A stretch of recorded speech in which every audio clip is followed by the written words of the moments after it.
नमस्कार, target with PS परिहार के इस ऑनलाइन प्लेटफॉर्म पर आप सभी लोगों का स्वागत है। हम लोग इतिहास विषय का चैप्टर वाइज प्रैक्टिस सेट देख रहे थे और इस क्रम में हम लोग आज तीसरा प्रैक्टिस सेट देखेंगे जो कि आंग्ल मैसूर युद्ध और आंग्ल मराठा युद्ध पर आधारित होगा। इसके महत्वपूर्ण प्रश्न होंगे। आइए हम लोग पहला प्रश्न देखते हैं। प्रथम आंग्ल मैसूर युद्ध किस संधि के द्वारा समाप्त हुआ? ऑप्शन दिया गया है मद्रास की संधि, मंगलौर की संधि, श्रीरंगपट्टनम की संधि या फिर इलाहाबाद की संधि। तो इसका राइट आंसर क्या हो जाएगा? इसका right answer option number A हो जाएगा, मद्रास की संधि। आइए इससे संबंधित कुछ महत्वपूर्ण तथ्यों को हम लोग देख लेते हैं। देखिए, प्रथम आंग्ल मैसूर युद्ध 1767 से 1769 के बीच में लड़ा गया था। यह युद्ध अंग्रेजों की आक्रामक नीति का परिणाम था। अंग्रेजों ने मराठों, निजाम और कर्नाटक के नवाब की मदद से मैसूर पर आक्रमण कर दिया। कालांतर में हैदर अली ने कूटनीति का प्रयोग करते हुए मराठों को धन का प्रलोभन देकर और निजाम को विशेष क्षेत्र का प्रलोभन देकर इस युद्ध से अलग कर दिया। हैदर अली ने मंगलौर में मुंबई से आई प्रशिक्षित अंग्रेज सैनिकों को मद्रास तक पीछे वापस कर दिया। अंततः अंग्रेजों ने 1769 ईस्वी में हैदर अली की शर्तों पर मद्रास की संधि कर ली और इसी मद्रास की संधि के द्वारा क्या हुआ था? प्रथम आंग्ल मैसूर युद्ध की समाप्ति हो गई थी। वस्तुतः यह संधि एक संधि न होकर केवल युद्ध विराम था। आइए प्रश्न संख्या 2 देखते हैं हम लोग। प्रश्न संख्या 2 में पूछा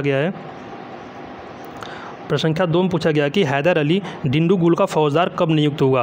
ऑप्शन दिया गया 1749, 1753, 1760 या फिर 1767। तो इसका राइट आंसर क्या हो जाएगा? इसका right answer option number B हो जाएगा, 1753। आइए इससे संबंधित महत्वपूर्ण तथ्यों को हम लोग देख लेते हैं। देखिए, मैसूर राज्य के वाडियार वंश के अंतिम शासक चिक्का कृष्णराज वाडिया द्वितीय के शासनकाल में वास्तविक सत्ता 2 मंत्री भाइयों देवराज एवं नंजराज के हाथों में थी। नंजराज ने 1749 ईस्वी में हैदर अली को उसके अधिकारी सैनिक जीवन की शुरुआत का अवसर दिया। इतिहासकार इरफान हबीब लिखते हैं कि 1753 ईस्वी में हैदर को डिंडीगुल का फौजदार नियुक्त कर दिया गया, जबकि अन्य पुस्तकों में यह 1755 ईस्वी मिलता है। कालांतर में हैदर अली ने 1761 ईस्वी में शासन सत्ता अपने हाथों में ले लिया और वह मैसूर शासक बन गया। इसका पीडीएफ आप लोगों को हमारे टेलीग्राम चैनल में मिल जाएगा, जिसका लिंक डिस्क्रिप्शन बॉक्स में नीचे दिया गया है। आइए प्रश्न संख्या 3 देखते हैं। प्रश्न संख्या 3 में पूछा गया है कि पोर्टो नोवा के युद्ध में किस अंग्रेज सेनापति ने हैदर अली को पराजित किया? ऑप्शन दिया गया sir Hector Munro, General Goddard, sir Eyre Coote या फिर क्लाइव। तो इसका राइट आंसर क्या हो जाएगा? इसका right answer option number C हो जाएगा, सर आयरकूट। आइए इसका हम लोग कुछ तथ्य देख लेते हैं। देखिए, द्वितीय आंग्ल मैसूर युद्ध 1780 से 84 के मध्य लड़ा गया। इस युद्ध का कारण अंग्रेजों द्वारा मद्रास की संधि का उल्लंघन किया जाना था और अंग्रेजों द्वारा माही क्षेत्र पर अधिकार स्थापित कर लिया जाना था। इसी युद्ध के दौरान हुए पोर्टो नोवा के युद्ध में अंग्रेज जनरल आयरकूट ने हैदर अली को पराजित कर दिया था। प्रश्न संख्या 4 देखते हैं हम लोग। प्रश्न संख्या 4 में पूछा गया है हैदर अली की मृत्यु किस आंग्ल मैसूर युद्ध में हुई थी? प्रथम आंग्ल मैसूर युद्ध में, द्वितीय आंग्ल मैसूर युद्ध में, तृतीय आंग्ल मैसूर युद्ध में या फिर चतुर्थ आंग्ल मैसूर युद्ध में? तो इसका राइट आंसर क्या हो जाएगा? इसका right answer option number B हो जाएगा, द्वितीय आंग्ल मैसूर युद्ध में। देखिए, द्वितीय आंग्ल मैसूर युद्ध के दौरान क्या हुआ था? सर आयरकूट ने हैदर अली को पराजित कर दिया। पराजित होने के बाद घायल होने के कारण 7 दिसंबर 1782 में क्या हुआ था? इनकी मृत्यु हो गई थी। कब हुई थी? 7 दिसंबर 1782 में इनकी क्या हुई थी? मृत्यु हो गई थी। आइए प्रश्न संख्या 5 देखते हैं हम लोग। प्रश्न संख्या 5 में पूछा गया है कि कौन सा आंग्ल मैसूर युद्ध मंगलौर की संधि के द्वारा समाप्त हुआ? ऑप्शन दिया गया है प्रथम, तृतीय, चतुर्थ, द्वितीय। तो इसका राइट आंसर क्या हो जाएगा? इसका right answer option number D हो जाएगा, द्वितीय। द्वितीय आंग्ल मैसूर युद्ध के दौरान जब हैदर अली की मृत्यु हुई तब उस समय टीपू सुल्तान मालाबार तट पर अंग्रेजों से युद्ध लड़ रहा था। जल्द ही टीपू ने अपने पिता की सेना की कमान संभाल ली और टीपू ने 1783 में क्या किया था? अंग्रेज जनरल मैथ्यूज को बंदी बना लिया। अंततः दोनों पक्षों में 1784 में क्या हुआ? मंगलौर की संधि हो गई। कौन सी संधि हुई थी? मंगलौर की संधि हुई थी। यह भी बहुत महत्वपूर्ण संधि है, यहाँ से भी परीक्षाओं में प्रश्न पूछा गया है। आइए प्रश्न संख्या हम लोग 6 देखते हैं। प्रश्न संख्या 6 में पूछा गया है किसने कहा कि मैं अनेक वलियों व ब्रेथवेटों को पराजित और अंग्रेजों के स्थल साधनों को समाप्त कर सकता हूँ, परंतु समुद्र को नहीं सुखा सकता? ऑप्शन दिया गया है हैदर अली, टीपू सुल्तान, सिराजुद्दौला या फिर मीर कासिम। तो इसका राइट आंसर क्या हो जाएगा? इसका राइट आंसर ऑप्शन नंबर ई हो जाएगा, हैदर अली। आइए प्रश्न संख्या 7 देखते हैं हम लोग। प्रश्न संख्या 7 में पूछा गया है प्रश्न संख्या 7 में पूछा गया है कि तृतीय आंग्ल मैसूर युद्ध के दौरान बंगाल का गवर्नर जनरल कौन था। ऑप्शन दिया गया है Warren Hastings, Lord Cornwallis, Lord Hastings या फिर वेरेलस्ट। तो इसका राइट आंसर क्या हो जाएगा? इसका right answer option number B हो जाएगा, लॉर्ड कॉर्नवालिस। देखिए तृतीय आंग्ल मैसूर युद्ध 1790 से 1792 के बीच में लड़ा गया था। इस समय बंगाल का गवर्नर जनरल लॉर्ड कॉर्नवालिस था। इस युद्ध का कारण टीपू द्वारा ट्रावनकोर पर आक्रमण करने की प्रतिक्रिया पर अंग्रेजों द्वारा मैसूर पर आक्रमण करना था। आइए प्रश्न संख्या हम लोग 8 देखते हैं। प्रश्न संख्या 8 में पूछा गया है कि तृतीय आंग्ल मैसूर युद्ध कब लड़ा गया। ऑप्शन दिया गया 1790 से 92, 1799, 1796 से 98 या फिर इनमें से कोई नहीं। तो इसका राइट आंसर क्या हो जाएगा? इसका राइट आंसर ऑप्शन नंबर हो जाएगा ये 1790 से 92 के बीच में। इस युद्ध के प्रारंभ में ही कॉर्नवालिस ने मराठों और निजाम से मिलकर एक त्रिगुट बना लिया था। इस युद्ध का जो अंत हुआ था 1792 में श्रीरंगपट्टनम की संधि के द्वारा हुआ था। 1792 में संधि हुई थी अंग्रेजों और मैसूर के बीच में। वह कौन सी संधि थी? श्रीरंगपट्टनम। आइए हम लोग अगला प्रश्न देखते हैं। प्रश्न संख्या 9। प्रश्न संख्या 9 में पूछा गया है कि किसने कहा था कि हमने अपने मित्रों को शक्तिशाली किए बगैर अपने शत्रु को कुचल दिया। ऑप्शन दिया लॉर्ड कॉर्नवालिस, वेल्जली, वारेन हेस्टिंग्स या फिर कैनिंग। तो इसका राइट आंसर क्या हो जाएगा? इसका right answer option number A हो जाएगा, कॉर्नवालिस। देखिए श्रीरंगपट्टनम की संधि के उपरांत कॉर्नवालिस ने कहा था कि हमने अपने मित्रों को शक्तिशाली किए बगैर ही अपने शत्रुओं को कुचल दिया था। आइए अब हम लोग अगला प्रश्न देखते हैं। प्रश्न संख्या 10। प्रश्न संख्या 10 में पूछा गया है टीपू सुल्तान ने कहाँ पर अपनी राजधानी बनाई। मंगलौर, मैसूर, बेंगलुरु या फिर श्रीरंगपट्टनम। तो इसका राइट आंसर क्या हो जाएगा? इसका right answer option number D हो जाएगा, श्रीरंगपट्टनम। आइए प्रश्न संख्या 11 देखते हैं हम लोग। प्रश्न संख्या 11 में पूछा गया है जैकोबिन क्लब की स्थापना किसने की। हैदर अली, टीपू सुल्तान, नंजराज या फिर इनमें से कोई नहीं। तो इसका राइट आंसर क्या हो जाएगा? इसका right answer option number B हो जाएगा, टीपू सुल्तान। टीपू सुल्तान ने अपनी राजधानी श्रीरंगपट्टनम में एक जैकोबिन क्लब स्थापित करने में फ्रांसीसी सैनिकों की मदद की थी और उसकी सदस्यता भी उसने ग्रहण की थी। उसने फ्रांसीसी क्रांति के उपलक्ष्य में स्वतंत्रता का वृक्ष भी लगवाया था। यहाँ से भी प्रश्न पूछा गया कि स्वतंत्रता का वृक्ष लगवाने वाला शासक कौन था। आइए प्रश्न संख्या 12 देखते हैं। प्रश्न संख्या 12 में पूछा गया है निम्नलिखित भारतीय शासकों में किसने विदेशों में आधुनिक पद्धति से दूतावास स्थापित किए थे। ऑप्शन दिया गया हैदर अली, मीर कासिम, टीपू सुल्तान या फिर सिराजुद्दौला। तो इसका राइट आंसर क्या हो जाएगा? इसका right answer option number C हो जाएगा, टीपू सुल्तान। अगला प्रश्न देखते हैं हम लोग। प्रश्न संख्या 13 में पूछा गया है कि अंग्रेजों के साथ किस युद्ध में टीपू सुल्तान की मृत्यु हो गई। ऑप्शन दिया गया है 1782, 1790, 1792 या फिर 1799। तो इसका राइट आंसर क्या हो जाएगा? इसका right answer option number D हो जाएगा, 1799 ईस्वी। देखिए चतुर्थ आंग्ल मैसूर युद्ध, और यह चतुर्थ आंग्ल मैसूर युद्ध कब हुआ था? वो 1799 ईस्वी में ही हुआ था। चतुर्थ आंग्ल मैसूर युद्ध के दौरान 1799 ईस्वी में टीपू सुल्तान श्रीरंगपट्टनम के किले के नज़दीक युद्ध करता हुआ वीरगति को प्राप्त हो गया था। वह कहा करता था कि 100 दिन गीदड़ की भांति जीने से अच्छा है एक दिन शेर की तरह मरना। आइए प्रश्न संख्या 14 देखते हैं हम लोग। प्रश्न संख्या 14 में पूछा गया है अब पूर्व का साम्राज्य हमारे कदमों में है। लॉर्ड वेल्जली का यह कथन किस आंग्ल मैसूर युद्ध से संबंधित है। ऑप्शन दिया गया है प्रथम आंग्ल मैसूर युद्ध, द्वितीय आंग्ल मैसूर युद्ध, तृतीय आंग्ल मैसूर युद्ध या फिर चतुर्थ आंग्ल मैसूर युद्ध। तो इसका राइट आंसर क्या हो जाएगा? इसका right answer option number D हो जाएगा, चतुर्थ आंग्ल मैसूर युद्ध। और ये कब हुआ था? यह हुआ था 1799 ईस्वी में। अब आइए हम लोग प्रश्न संख्या 15 देखते हैं। प्रश्न संख्या 15 में पूछा गया है टीपू सुल्तान द्वारा चलाए गए 2 रुपये के सिक्कों को क्या कहा गया। हैदरी, जुनैली, रुपया या फिर इनमें से कोई नहीं। तो इसका राइट आंसर क्या हो जाएगा? इसका right answer option number A हो जाएगा, हैदरी। टीपू सुल्तान अपने 2 रुपये के सिक्के को हैदरी कहा करता था, जो कि पैगंबर मोहम्मद साहब के चचेरे भाई हैदर या हजरत अली के नाम पर रखा गया था। उसके 1 रुपये के सिक्के को इनामी कहा गया। जो उसका 1 रुपये का सिक्का था उसको क्या कहा गया? इनामी। आइए प्रश्न संख्या 16 देखते हैं हम लोग। प्रश्न संख्या 16 में पूछा गया है कि निम्नलिखित में से किसे आयरलैंड के लॉर्ड समाज द्वारा मार्कविस की उपाधि प्रदान की गई। कॉर्नवालिस, वारेन हेस्टिंग्स, वेल्जली या फिर लॉर्ड कैनिंग। तो इसका राइट आंसर क्या हो जाएगा? इसका right answer option number C हो जाएगा, वेल्जली। देखिए जब चतुर्थ आंग्ल मैसूर युद्ध था और जिसमें वेल्जली जो कि गवर्नर जनरल था उस समय, तो जब चतुर्थ आंग्ल मैसूर युद्ध जीतने के बाद आयरलैंड के लॉर्ड समाज द्वारा वेल्जली को मार्कविस की उपाधि प्रदान की गई थी। आइए प्रश्न संख्या 7 देखते हैं हम लोग। 17 देखते हैं। 17 में पूछा गया है पेशवा वंश की स्थापना किसने की। शिवाजी, बालाजी द्वितीय, बालाजी विश्वनाथ या फिर बालाजी बाजीराव। तो इसका राइट आंसर क्या हो जाएगा? इसका right answer option number C हो जाएगा, बालाजी विश्वनाथ। देखिए पेशवा वंश की स्थापना बालाजी विश्वनाथ ने की थी और ये 1713 से 1720 तक पेशवा रहे थे। कब तक? जो बालाजी विश्वनाथ है ये 1713 से लेकर 20 तक क्या थे? पेशवा थे। आइए हम लोग अगला प्रश्न देखते हैं। प्रश्न संख्या 18 में पूछा गया शिवाजी के बाद गुरिल्ला युद्ध का संचालन किसने किया? ऑप्शन दिया गया बालाजी बाजीराव, बालाजी विश्वनाथ, बाजीराव प्रथम या फिर उपरोक्त सभी। तो इसका राइट आंसर क्या हो जाएगा? इसका right answer option number C हो जाएगा, बाजीराव प्रथम। ऑप्शन नंबर सी राइट हो जाएगा, बाजीराव प्रथम। देखिए बाजीराव प्रथम शिवाजी के बाद गुरिल्ला युद्ध पद्धति अथवा छापामार युद्ध पद्धति के सबसे बड़े विशेषज्ञ थे, इसलिए इन्हें लड़ाकू पेशवा के नाम से भी पुकारा जाता है। इनका जो समय काल था पेशवा का कब से कब तक था? 1720 से 1740 तक। 1720 से 40 तक इन्हें लड़ाकू पेशवा के नाम से जाना जाता है। प्रश्न संख्या 19 देखते हैं हम लोग। प्रश्न संख्या 19 में पूछा है मराठा साम्राज्य की सबसे बहादुर महिला कौन थी? ताराबाई, येशूबाई, साईबाई या फिर सोयराबाई। तो इसका राइट आंसर क्या हो जाएगा? इसका राइट आंसर ऑप्शन नंबर ई हो जाएगा, ताराबाई। ताराबाई कौन थी? ताराबाई राजा राम की पत्नी थी। ठीक है, तो ताराबाई थी। शिवाजी के पुत्र राजा राम की मृत्यु के पश्चात क्या होता है कि उनके अल्पवयस्क पुत्र शिवाजी सेकंड की संरक्षिका बनकर ताराबाई ने मराठाओं की कमान संभाली थी। वह एक प्रसिद्ध मराठा वीरांगना थी। प्रश्न संख्या 20 देखते हैं हम लोग।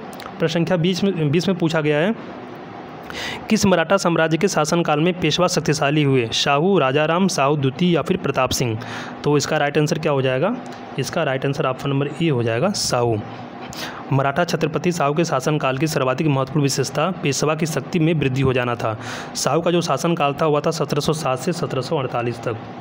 1707 से 1748 तक, और साथ में ही 1707 में क्या हुआ था? औरंगजेब की मृत्यु हुई थी। आइए प्रश्न संख्या हम लोग 21 देखते हैं।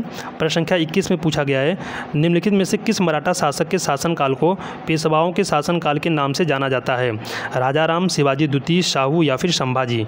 तो इसका राइट आंसर क्या हो जाएगा? इसका right answer option number C हो जाएगा, शाहू। शाहू का जो शासनकाल है वो कब से कब तक है? 1707 से 1748 के बीच में है। ठीक है, इस दौरान कुल 3 पेशवा बने। बालाजी विश्वनाथ 1713 से 20 तक, बाजीराव प्रथम 1720 से 40 तथा बालाजी बाजीराव 1740 से 61। इसलिए इनके शासनकाल को पेशवाओं का काल कहा जाता है। प्रश्न संख्या 22 देखते हैं हम लोग।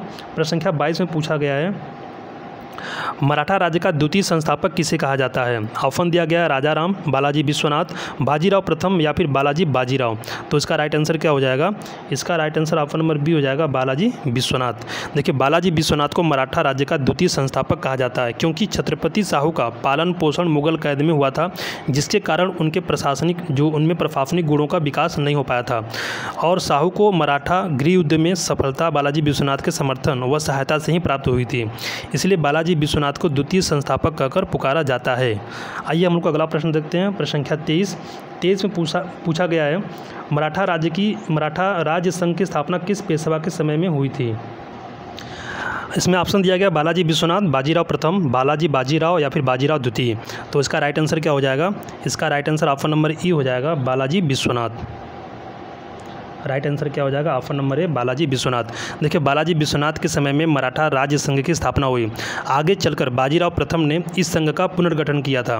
नए मराठा संघ के आधार स्तंभ जो थे वह सिंधिया थे जो कि ग्वालियर में थे, होलकर इंदौर में थे, गायकवाड़ बड़ौदा में थे और भोंसले नागपुर में थे। और पेशवा कहाँ था? पेशवा आपका जा पुणे में। आइए प्रश्न संख्या 24 देखते हैं। प्रश्न संख्या 24 में पूछा गया है किस पेशवा को नाना साहिब के नाम से भी जाना जाता है? ऑप्शन दिया गया है बालाजी बाजीराव, बाजीराव प्रथम, बालाजी विश्वनाथ या फिर बाजीराव द्वितीय। तो इसका राइट आंसर क्या हो जाएगा? इसका राइट आंसर ऑप्शन नंबर ई हो जाएगा, बालाजी बाजीराव। पेशवा बालाजी बाजीराव को नाना साहिब के नाम से भी जाना जाता है। उन्हें पेशवा का पद मराठा शासक शाहू ने सौंपा था। इस पेशवा के काल की सबसे महत्वपूर्ण घटना पेशवा के पद का वंशानुगत हो जाना था। ठीक है, प्रश्न संख्या 19 देखते हैं हम लोग। 25 देखते हैं। 25 में पूछा गया है संगोला के संधि किसके मध्य हुई? बालाजी विश्वनाथ और राजाराम प्रथम, बालाजी बाजीराव और राजाराम द्वितीय, बालाजी बाजीराव और राजाराम प्रथम। इनमें से कोई नहीं। तो इसका राइट आंसर क्या हो जाएगा? इसका right answer option number B हो जाएगा, बालाजी बाजीराव और राजाराम द्वितीय। संगोला की संधि जो हुई थी कब हुई थी? 14 जनवरी 1750 में। 14 जनवरी 1750 में 1750 में हुई थी। तो किसके बीच में हुआ था? मराठा छत्रपति राजाराम द्वितीय तथा पेशवा बालाजी बाजीराव के मध्य में हुआ था। इस संधि के अंतर्गत छत्रपति ने राज्य के सभी प्रमुख विभाग पेशवा को सौंप दिया था। छत्रपति को राज्य का संवैधानिक प्रमुख माना गया। अब मराठा राजनीति का केंद्र जो था वो पुणे हो गया था। आइए प्रश्न संख्या हम लोग 26 देखते हैं। प्रश्न संख्या 26 में पूछा गया है किस पेशवा ने 1719 में मुगल बादशाह के साथ एक संधि की जिसे मराठा साम्राज्य के इतिहास का महाधिकार पत्र कहा जाता है? बालाजी विश्वनाथ, बाजीराव प्रथम, बालाजी बाजीराव या फिर बाजीराव द्वितीय? तो इसका राइट आंसर क्या हो जाएगा? इसका राइट आंसर ऑप्शन नंबर ई हो जाएगा, बालाजी विश्वनाथ। देखिए, बालाजी विश्वनाथ ने 1719 ईस्वी में मराठाओं की ओर से मुगल सम्राट फर्रुख सीकर के एक प्रतिनिधि हुसैन अली खां के साथ एक संधि की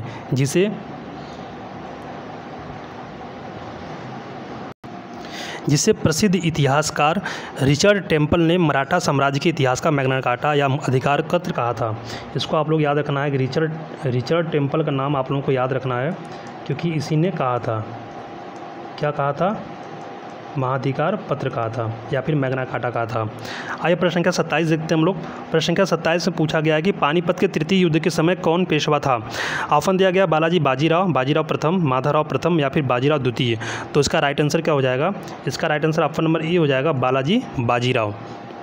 देखिए, पानीपत के तृतीय युद्ध के समय, तृतीय युद्ध है, पानीपत का तृतीय युद्ध के समय पेशवा बालाजी बाजीराव थे। यह युद्ध 14 जनवरी 1761 को कब लड़ा गया था?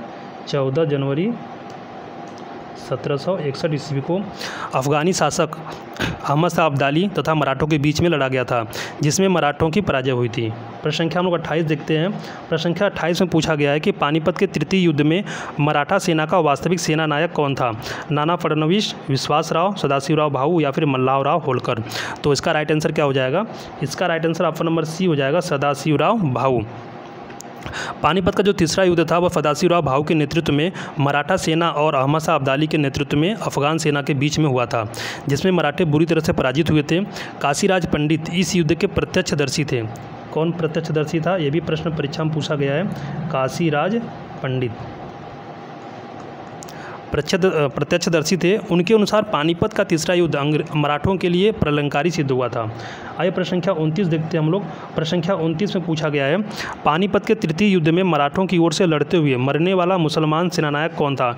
इब्राहिम खान गारदी, नजीबुद्दौला, मुजफ्फर हुसैन या फिर दोस्त मोहम्मद रुहेला? तो इसका राइट आंसर क्या हो जाएगा?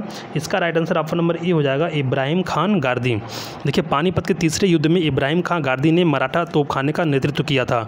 वह अफगानों द्वारा बंदी बना लिया गया और बाद में उसकी हत्या कर दी गई। प्रश्न संख्या 30 देखते हैं हम लोग। प्रश्न संख्या 30 में पूछा गया है कि अहमद शाह अब्दाली ने भारत पर कितनी बार आक्रमण किया था? 6 बार, 7 बार, 8 बार या फिर 9 बार? तो इसका राइट आंसर क्या हो जाएगा? इसका right answer option number B हो जाएगा, 7 बार। अहमद शाह अब्दाली ने कुल 7 बार भारत पर आक्रमण किया था। 1748 में पंजाब पर उसका प्रथम आक्रमण था। अगर आपसे पहला आक्रमण पूछा गया तो कब हुआ था? 1748 में। और ये कहाँ हुआ था? यह हुआ था पंजाब में, यानी पंजाब पर हुआ था। ठीक है। फिर उसके बाद क्या हुआ था कि फिर उसके बाद वह क्रमशः 1749, 1752, 1756, 1761 और 1764 तथा 7वां और अंतिम बार वो भारत पर कब आक्रमण किया था? 1767 में। ठीक है, जो उसका पहला आक्रमण था वह असफल हो गया था। आइए प्रश्न संख्या हम लोग 31 देखते हैं। प्रश्न संख्या 31 में पूछा गया है, निम्नलिखित में से कौन सा सही नहीं है? सूरत की संधि 1785, बड़गांव की संधि 1779, बेसिन की संधि 1802 और सालबाई की संधि 1782। तो इसका राइट आंसर क्या हो जाएगा? इसका right answer option number A हो जाएगा, सूरत की संधि 1785। सूरत की संधि जो हुई थी वो अंग्रेजों और मराठों के बीच में हुई थी। और कब हुआ था? यह 1785 में नहीं हुआ था, ये हुआ था 1775 में। कब हुआ था? 1775 में। इस संधि के अंतर्गत अंग्रेजों ने रघुनाथ राव को सैनिक सहायता देना स्वीकार कर लिया था। आइए प्रश्न संख्या 32 देखते हैं हम लोग। प्रश्न संख्या 32 में पूछा गया है, वह मराठा राजनीतिज्ञ जिसकी मृत्यु के साथ मराठा सरकार की बुद्धि एवं संयम भी चले गए थे, कौन था वह? मल्हार राव होलकर, नाना फडणवीस, महादजी सिंधिया या फिर दादाजी कोंडदेव? तो उसका राइट आंसर क्या हो जाएगा? इसका right answer option number B हो जाएगा, नाना फडणवीस। देखिए 1800 ईस्वी में नाना फडणवीस की मृत्यु हो गई। वह एक महत्वपूर्ण मराठा नेता थे। प्रश्न संख्या 33 देखते हैं हम लोग। प्रश्न संख्या 33 में पूछा गया है कि पानीपत के तृतीय युद्ध के बाद किस पेशवा ने मराठा साम्राज्य की शक्ति की पुनर्स्थापना की? माधवराव प्रथम, बालाजी विश्वनाथ, बाजीराव प्रथम या बालाजी बाजीराव? तो इसका राइट आंसर क्या हो जाएगा? इसका राइट आंसर ऑप्शन नंबर ई हो जाएगा, माधवराव प्रथम। देखिए पानीपत के तीसरे युद्ध में पराजय के कारण पेशवा बालाजी बाजीराव ने आत्महत्या कर ली थी। इसके बाद उनका बेटा माधवराव प्रथम पेशवा बनता है। इसके शासनकाल में पानीपत के तीसरे युद्ध में जो मराठाओं को नुकसान हुआ था उन समस्त नुकसानों की भरपाई कर ली गई थी। आइए प्रश्न संख्या 34 देखते हैं। प्रश्न संख्या 34 में पूछा गया है, इतिहासकार ग्रांड डफ ने किसके बारे में लिखा था कि पानीपत के तृतीय युद्ध से जितना नुकसान हुआ था उससे कहीं अधिक नुकसान इस पेशवा की मृत्यु पर हुआ था। ऑप्शन दिया गया माधवराव प्रथम, बालाजी विश्वनाथ, बाजीराव प्रथम या बालाजी बाजीराव। तो इसका राइट आंसर क्या हो जाएगा? इसका right answer option number A हो जाएगा माधवराव प्रथम, और इसकी व्याख्या हम लोगों ने पिछले प्रश्न में देखा है। चलिए अगला प्रश्न देखते हैं। प्रश्न संख्या 35 में पूछा गया है कि किस मराठा सरदार को मराठा मैकियावेली कहा जाता था? बाजीराव प्रथम, नाना फडणवीस, बालाजी बाजीराव या फिर बालाजी विश्वनाथ। तो इसका राइट आंसर क्या हो जाएगा? इसका right answer option number B हो जाएगा नाना फडणवीस। इन्हें क्या कहा जाता था? इन्हें मैकियावेली के नाम से भी पुकारा जाता था। चलिए प्रश्न संख्या हम लोग 36 देखते हैं। प्रश्न संख्या 36 में पूछा गया है प्रथम आंग्ल मराठा युद्ध किस संधि के साथ प्रारंभ हो गया था? ऑप्शन दिया गया है सालबाई की संधि, बेसिन की संधि, सुरजी अर्जुन गांव की संधि या फिर सूरत की संधि। तो इसका राइट आंसर क्या हो जाएगा? इसका राइट आंसर ऑप्शन नंबर हो जाएगा डी, सूरत की संधि। और ये संधि कब हुई थी? ये संधि हुआ था 1775 ईस्वी में। जो प्रथम आंग्ल मराठा युद्ध हुआ था वो कब से कब तक हुआ था? वो 1775 से लेकर 1782 के बीच में हुआ था। 75 से 82 के बीच में हुआ था। 1775 में होने वाले सूरत की संधि को इस युद्ध का प्रारंभ माना गया था। सूरत की संधि रघुनाथ राव तथा बम्बई के अंग्रेज प्रतिनिधियों के मध्य हुआ था। इस संधि के अंतर्गत क्या हुआ था कि रघुनाथ राव ने विजयी रहने पर अंग्रेजों को सालसीट, बसीन, भड़ौच एवं सूरत जिलों के राजस्व को देना स्वीकार कर लिया था। आइए प्रश्न संख्या 37 देखते हैं हम लोग। प्रश्न संख्या 37 में पूछा गया है प्रथम आंग्ल मराठा युद्ध किस संधि के द्वारा समाप्त हुआ था? ऑप्शन दिया गया सालबाई की संधि, बेसिन की संधि, राजघाट की संधि या फिर इनमें से कोई नहीं। तो इसका राइट आंसर क्या हो जाएगा? इसका राइट आंसर ऑप्शन नंबर हो जाएगा ए, सालबाई की संधि। और सालबाई की संधि कब हुई थी? सालबाई की संधि हुआ था 1782 में। किस संधि के द्वारा शुरू हुआ था? सूरत की संधि के द्वारा शुरू हुआ था 1775 में। और कब समाप्त हुआ? 1782 में समाप्त हुआ सालबाई की संधि के द्वारा। आइए प्रश्न संख्या हम लोग 38 देखते हैं। प्रश्न संख्या 38 में पूछा गया है कि द्वितीय आंग्ल मराठा युद्ध किस संधि के पश्चात प्रारंभ हुआ? बड़गांव की संधि, बेसिन की संधि, सालबाई की संधि या फिर सूरत की संधि। तो इसका राइट आंसर क्या हो जाएगा? इसका right answer option number B हो जाएगा बेसिन की संधि। द्वितीय आंग्ल मराठा जो युद्ध था वो 1803 से 1806 के मध्य लड़ा गया। कब से कब तक? 1803 से 1806 के मध्य में लड़ा गया था। यह युद्ध बाजीराव द्वितीय तथा अंग्रेजों के मध्य होने वाले बेसिन की संधि, और जो बेसिन की संधि थी वो कब हुई थी? 1802 में। बेसिन की संधि के पश्चात प्रारंभ हुई थी। इस संधि के द्वारा पेशवा बेलजली की सहायक संधि में बंध गया था। आइए प्रश्न संख्या हम लोग 39 देखते हैं। प्रश्न संख्या 39 में पूछा गया है कि किस मराठा पेशवा ने बेलजली के साथ सहायक संधि की? ऑप्शन दिया गया माधवराव नारायण द्वितीय, बाजीराव द्वितीय, रघुनाथ राव राघोबा या फिर नारायण राव। तो इसका राइट आंसर क्या हो जाएगा? इसका right answer option number B हो जाएगा बाजीराव द्वितीय। बाजीराव द्वितीय ने बेसिन की संधि के अंतर्गत वेलजली की सहायक संधि को स्वीकार कर लिया था। इसके द्वारा पूरे की विदेश नीति पर अंग्रेजों का पूर्ण नियंत्रण स्थापित हो गया था। और यह जो बेसिन की संधि कब हुई थी? तो 1802 में हुई थी। अभी पीछे भी हम लोगों ने इसको देखा है। प्रश्न संख्या 40 देखते हैं। प्रश्न संख्या 40 में पूछा गया है कि लॉर्ड वेलजली ने किस युद्ध में सिंधिया और भोंसले की संयुक्त सेना को पराजित किया था? असाई महाराष्ट्र के युद्ध में, फारूकी के युद्ध में, किरके के युद्ध में या फिर महिदपुर के युद्ध में। तो इसका राइट आंसर क्या हो जाएगा? इसका right answer option number A हो जाएगा असाई महाराष्ट्र के युद्ध में। देखिए वेलजली के नेतृत्व वाली अंग्रेजी सेना ने सितंबर 1803 में, ये जो असाई का युद्ध हुआ है कब हुआ है? 1803 में। सितंबर 1803 में असाई के युद्ध में सिंधिया और भोंसले की संयुक्त सेना को पराजित कर दिया था। दिसंबर 1803 में उसने क्या किया था?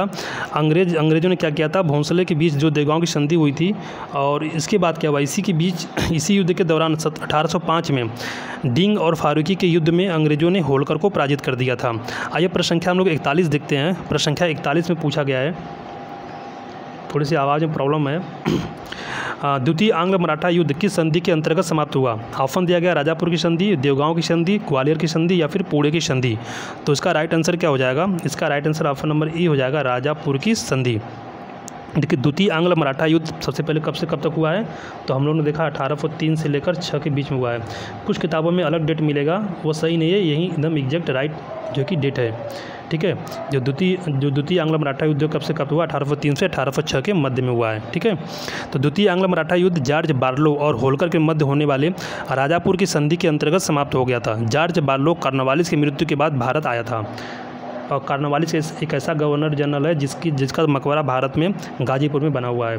आइए प्रश्न संख्या 42 देखते हैं हम लोग। प्रश्न संख्या 42 में पूछा गया है, पिंडारियों के दमन के बहाने निम्नलिखित में से कौन सा आंग्ल मराठा युद्ध प्रारंभ हुआ था? प्रथम, द्वितीय, तृतीय या फिर इनमें से कोई नहीं? तो इसका राइट आंसर क्या हो जाएगा? इसका right answer option number C हो जाएगा, तृतीय। जो तृतीय आंग्ल मराठा युद्ध है वह 1817 से 1818 के बीच में मिलता है। कुछ किताबों में आपको 1816 से 1818 के बीच में मिलेगा, ये सही नहीं है, यही इसका सही है। ठीक है, जो तृतीय आंग्ल मराठा युद्ध है 1817-18 के मध्य में वो लड़ा गया था। हेस्टिंग्स ने 1817 में किरकी के युद्ध में पेशवा को, सीतावाड़ी के युद्ध में भोंसले को तथा महिदपुर के युद्ध में होलकर को पराजित कर दिया था। इसके साथ ही तीसरा आंग्ल मराठा युद्ध समाप्त हो गया। बाजीराव द्वितीय को पेंशन देकर कानपुर के बिठूर में रहने के लिए बाध्य कर दिया गया था।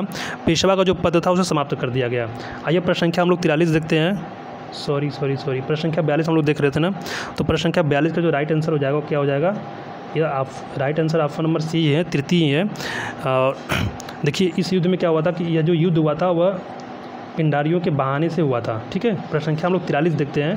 प्रश्न संख्या 43 में पूछा गया कि पिंडारियों को मराठा सेना के साथ चलने वाले शिकारी कुत्ते किसने कहा है? ऑप्शन दिया गया है मैल्कम, जदुनाथ सरकार, लॉर्ड हेस्टिंग्स या फिर डॉक्टर सेन। तो इसका राइट आंसर क्या हो जाएगा? इसका राइट आंसर ऑप्शन नंबर ई हो जाएगा, मैल्कम। पिछले प्रश्न का जो व्याख्या था वो गलत हो गया था, उसके लिए सॉरी। आइए प्रश्न संख्या 44 देखते हैं। वह कौन अंतिम पेशवा थे जिन्होंने अपने जीवन के अंतिम दिन अंग्रेजों के पेंशनर के रूप में कानपुर के निकट बिठूर में बिताए? ऑप्शन दिया गया नारायण राव, माधवराव प्रथम, बाजीराव प्रथम या फिर बाजीराव द्वितीय। तो इसका राइट आंसर क्या हो जाएगा? इसका right answer option number D हो जाएगा, बाजीराव द्वितीय। ठीक है, अब आइए हम लोग प्रश्न संख्या 45 देखते हैं, जो आज का अंतिम प्रश्न है। इसमें पूछा गया कि अंग्रेजों ने 1817 में पेशवा को किस युद्ध में पराजित किया था? किरके के युद्ध में, सीतावाड़ी होगा यहाँ पे, सीतावाड़ी के युद्ध में, महिदपुर के युद्ध में या फिर इनमें से कोई नहीं? तो इसका राइट आंसर क्या हो जाएगा? इसका राइट आंसर ऑप्शन नंबर ई हो जाएगा, किरकी के युद्ध में। तो आज यह 45 प्रश्न थे। अगर आप लोगों को वीडियो अच्छा लगा हो तो इसे अधिक से अधिक शेयर करें, चैनल को सब्सक्राइब करें और अगला वीडियो जरूर देखें। धन्यवाद।